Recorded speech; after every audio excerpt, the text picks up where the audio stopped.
John Fitzgerald Kennedy was the last true president of the United States. And until the globalists are removed from power, we will never have another real one. The other thing about the American presidency you've got to remember is that this is a puppet post. It's automatically going to be a puppet post. The idea that Obama is somebody who's going to come in and exercise real authority when he's obviously been chosen and given everything that he's got by these financiers. Presidents are now little more than corporate pitchmen who take all the political heat, while the controllers remain in the shadows, safe from public scrutiny. Hip-hop icon KRS-One is not just known for selling millions of albums. He has led a tireless crusade against youth violence and has been a strong voice for human rights. If they controlled it before, what makes you think they're not controlling it now? The country was on a verge of revolution. They threw a black man up. Now we like this. They give him the money. They give him the bundling, they give him vote fraud, they give him the media whores, they give him goons, they even have elected officials making threats to put people in jail if they criticize Obama in public. All of this is the mark of a puppet, and that means that he is a puppet, actually more of a puppet than anybody else, more of a puppet than Mrs. Clinton would have been, even more of a puppet than McCain. He's the maximum puppet that we've had certainly since Jimmy Carter. They put a black face on the New World Order, and now we all happy. KRS ain't buying it. In the real executive power structure, the president serves the military-industrial complex, itself owned by the international bankers. If there's a revolution, the population just throws out the prime minister or president. The elite stays in power because the public is never aware of who the real enemy is. In Evian, France in 1991, standing before the Bilderberg Group, the apex of the world government power structure, David Rockefeller defined the New World Order as a system of world government serving the international banking elite. For decades, the banker-owned media would attack anyone who dared to warn the public that a dictatorial world government was being constructed right under their nose, and that national sovereignty was being deliberately destroyed. And now, after years of denial, the media and the elite themselves are proudly announcing that not only is world government real, but is the answer to the financial crisis that they carefully engineered. Suddenly, the Wall Street Journal tells us that the North American Union is here, and that getting rid of the dollar for a common currency with Canada and Mexico is good. The Financial Times of London, published by a member of the Bilderberg Group, crowed that a dictatorial world government had been kept in the shadows for our own good, and that it was now time for it to emerge from behind the curtains of national security. White House Chief of Staff Rahm Emanuel stated on record that they can't let this crisis go to waste. You never want a serious crisis to go to waste. And what I mean by that, it's an opportunity to do things that you think you could not do before. And Henry Kissinger, who gave Barack Obama his first job out of college, told national television that the economic collapse was a great opportunity to bring in the New World Order. He went on to say that Barack Obama was the perfect person to sell it to the world. But he can give a new impetus to American foreign policy, partly because the reception of him is so extraordinary around the world. I think his task will be to develop an overall strategy for America in this period when really a new world order can be created. It's a great opportunity. It isn't just a crisis. In June of 2006, our team traveled to Ottawa, Canada, to gather intelligence on the shadow government's agenda for the coming years. I think that's the Queen. Investigative journalist and best-selling author Daniel Estulin had been tracking the Bilderberg Group for more than 16 years. His moles inside Bilderberg informed him that the elite were planning to first run the price of gas up to $150 a barrel, unimaginable in 2006. He also reported that after suckering the middle class back into the stock market, the group was going to implode the subprime mortgage market and destroy public confidence.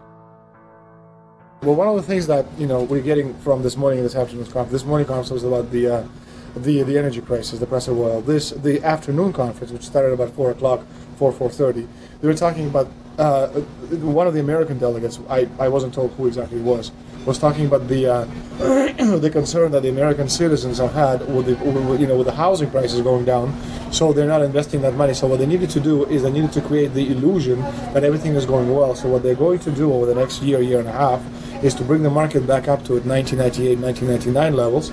They're going to get all the suckers to invest whatever little money they have left over, and that's when they're going to make the economy bottom drop out. They need to destroy the economy because as we're running out of oil, when people don't travel, at least that's what they're saying, when people don't travel, when people don't have money, they don't travel, they don't spend any money, which means you don't waste a lot of oil and natural gas. That's the afternoon. So how does this source, just ballpark, so you have this source, is it? Well, actually there are two people who are members of the Bilderberg Club. It's actual members? They're members of the Bilderberg Club who for years and years and years have been going and participating in all the conversations. They've always been dead on, always. And last year they said the oil prices are going to go up to 150. At the time it was 39, it went up to 76, basically doubled. If it doubles again, it's going to be back to where these people say. They attack Iran, it will Year after year, Estelin and other reporters like Jim Tucker are able to report on future events with stunning accuracy, all because they know the agenda of the Bilderberg Group. The Bilderberg Group sits at the top of the world power structure. 125 of the richest and most influential individuals on the globe make up its membership. From Istanbul, Turkey to Chantilly, Virginia, we have tracked the elusive Bilderberg Group. Bilderberg always insist on a media blackout. By June of 2008, we had already figured out that Barack Obama was the elite's puppet of choice. The national media claimed that during the weekend the Bilderberg Group was scheduled to meet, that Obama had speaking engagements set for Chicago and the Midwest. We knew better. In a classic bait and switch, the Obama campaign told the press corps to get on Obama's campaign plane, and that Obama would join them on the flight to Chicago. Campaign staff then slammed the door shut. The fawning press had been shanghaied as Obama's campaign aircraft lifted off without Obama. Robert, why were we not told about this meeting and that the senator wouldn't be on our flight until the doors were shut and we were about to taxi to take off? Again, we had a desire, Senator Obama had a desire to do some meetings. Others had a desire to meet with him tonight in a private way, and that's what we're doing. We set up these meetings.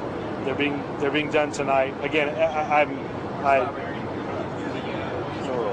Is there more than one meeting? Is there more than one person with whom? I'm not going to get into all the details of the meetings. I don't know that I've got a ton more different answers for all of your questions. Obama wasn't going to Chicago. He had a meeting to attend, a secret meeting. Initially, it was believed that the secret meeting took place at Clinton's Washington, D.C. home. Obama's spokesman denied that, but won't confirm where the former rivals met.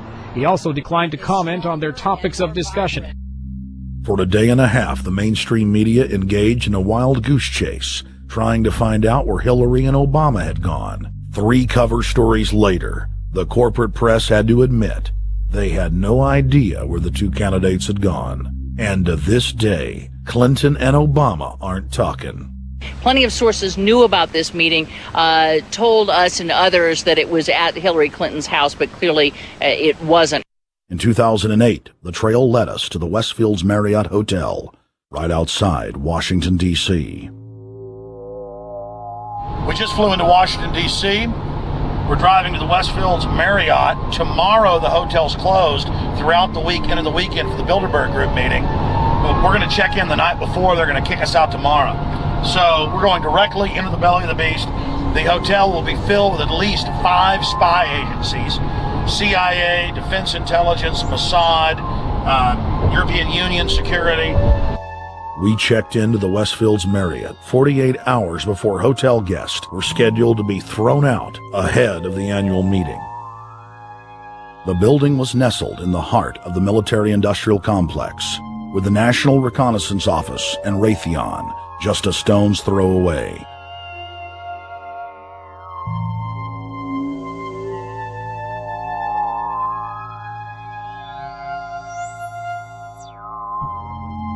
The plan tonight is to try to not get arrested, dodge the security, get in there, get some footage of the elite arriving in the morning, because some arrive before they officially lock it down, and then getting out of the building. That's our plan. I'm also going to be getting a call by a international syndicated radio show, Coast to Coast AM with George Norrie, and all week he's getting briefings from me every night about things as they develop.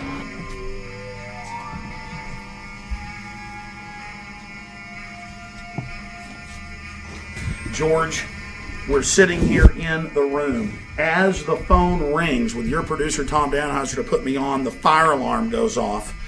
So everybody is exiting the building. I know this is a setup. They timed it exactly when this happened. Open the door. I want them to hear the fire alarm. Open the door. I want people to hear this live to the 16 million people listening.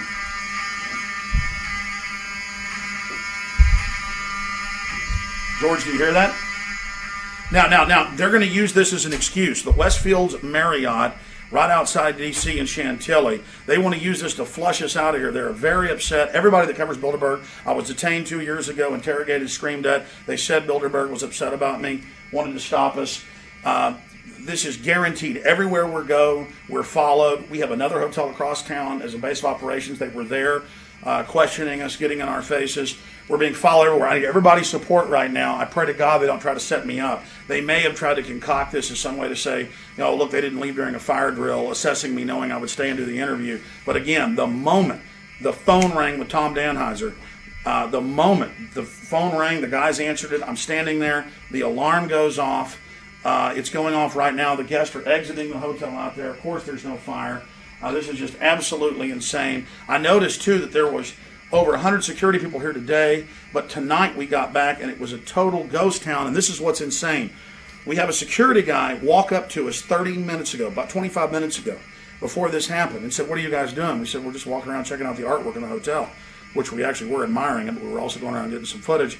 And they said, "Well, no cameras allowed." We said, "Fine." And then he said, "Yeah, we had somebody do a fire alarm a few weeks ago, and me and Rob, my camera guy, were on. Why is he telling us about a fire alarm?" I forgot that part, George. These bastards have done this. I don't know how. They're planning to try to set us up or something, but this is incredible. We are here in the middle of this right now, George.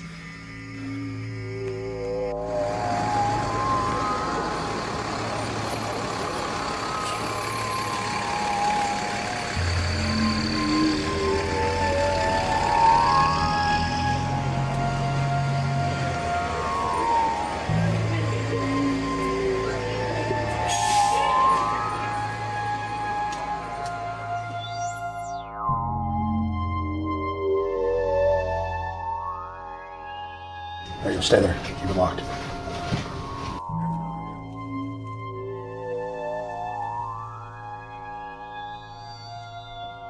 Let's go.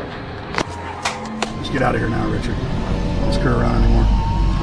We got out of here on exactly the right time. Is this the way out? Yeah.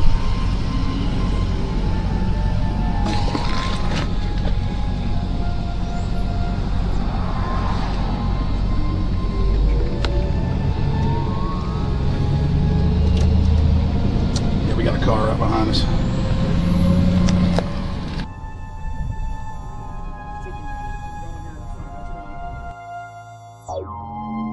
We made about, 5 turns and 6 turns, the same car's following us.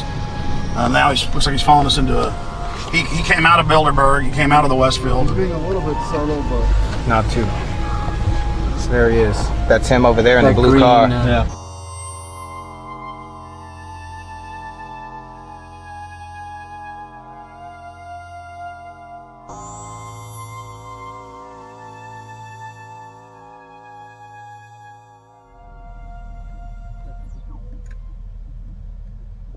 We're headed back to the Marriott here in Chantilly, Virginia, the scene of Bilderberg 2008.